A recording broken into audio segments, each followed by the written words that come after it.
All right, we've talked about the different parts of an introduction and what its job is.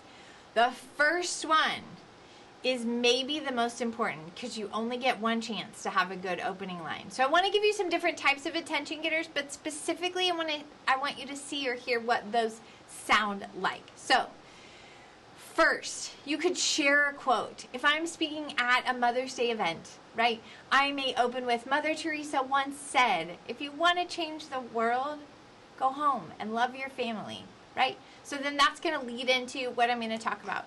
You could establish common ground with your audience. This is perfect for maybe you're at a work training and you're saying, hey, a lot of us weren't really sure what this meeting was about. So you're acknowledging kind of the elephant in the room. You also might, if you're at a wedding, say, we're all gathered here today to celebrate these two people, or we're all here today to honor the life of. So that is an option if you're doing a celebratory or special occasion speech. Now, you might provide unusual information that might cause your audience to wake up just a little bit.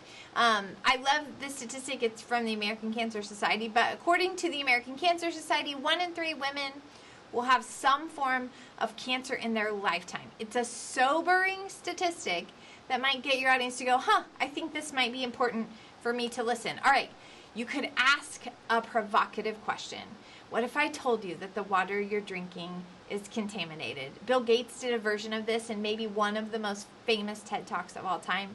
He had a phenomenal visual aid, and that was simply just a jar of mosquitoes. And he said, what if I told you that I brought these mosquitoes from Africa and they carry malaria? And I thought maybe I would release them so you could experience what it feels like to live around mosquitoes that carry malaria. The mosquitoes did not, but needless to say, his audience woke up and listen. All right, finally, lots of people use this. If you have gone to a space where you had a keynote speaker or you had maybe a pastor at a large church, they all like to start with humor. They want to disarm you and get you to laugh. So they may start like this. 3 animals walked into a bar, right?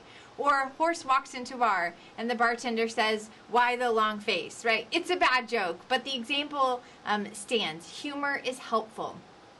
I want to leave you with my very favorite one, and that is simply telling a story. You're going to hear me use lots of anecdotes, but I think it's important for us to really connect with our audience, and stories do that so powerfully. If we open with a story that has meaning and that helps our audience really see where we're going and feel where we're going, we will have a better shot at connecting with them. So I may say, when I was 7 years old, I got stitches for the first time. And maybe I'm going to talk about ER care, but I lead with a story. There's always a good story that you can share. Okay, that was a blitz, but here's what I want you to remember. You only get one opening line. When you're recording your presentation, your attention getter is the first thing out of your mouth. You don't need to say, hey, I'm so-and-so. This is my informative speech. This is my persuasive speech. You get one chance at an opening line. So use it wisely.